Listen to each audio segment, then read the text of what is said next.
Here's a realtor dilemma. I just got back from a listing appointment and they did a major renovation without pulling a permit.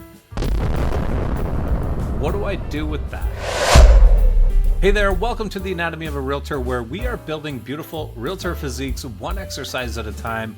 I'm your personal trainer, Mike Seeler, and I've been in this situation a lot. Actually, it's probably the worst dilemma in my career. I used to have this way of thinking that, if I were to pull a permit, maybe they would say no, maybe it's really expensive. The government just wants to get involved in my business. Well, that was all changed based on a very personal and real experience that happened to me.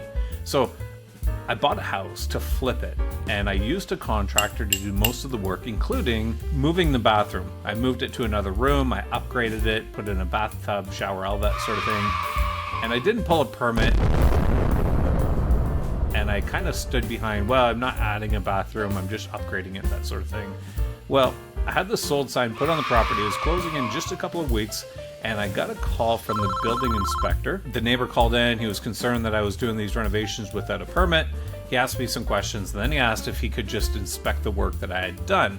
Well, when I let him in the door, he had asked me to cut a hole in the kitchen ceiling to show the plumbing that I did for the bathtub. Well, that day changed everything for me, because when I exposed the plumbing, I realized that the contractor that I hired didn't put a trap under the bathtub. And if you guys know what the purpose of a trap is, it's to prevent fumes, sewage fumes, from going into the house. I often think about how this story could have turned out.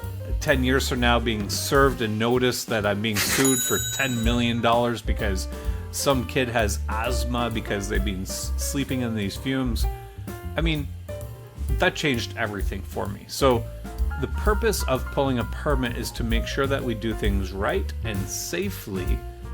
And so when I'm dealing with a seller and they've done work without a permit, my first recommendation is go and pull a permit. Let the township know that you didn't understand that you were supposed to pull a permit. Maybe you're going to have to expose some of the work you did so that they can verify, but it's better to figure it out today than down the road. See, I think as realtors, we want to believe that, well, the seller did it and it's the seller's problem.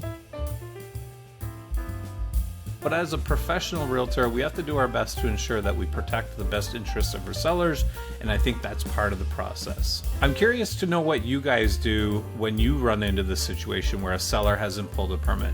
What's the best practice in your area? Let me know in the comment section below. I'm really interested to know.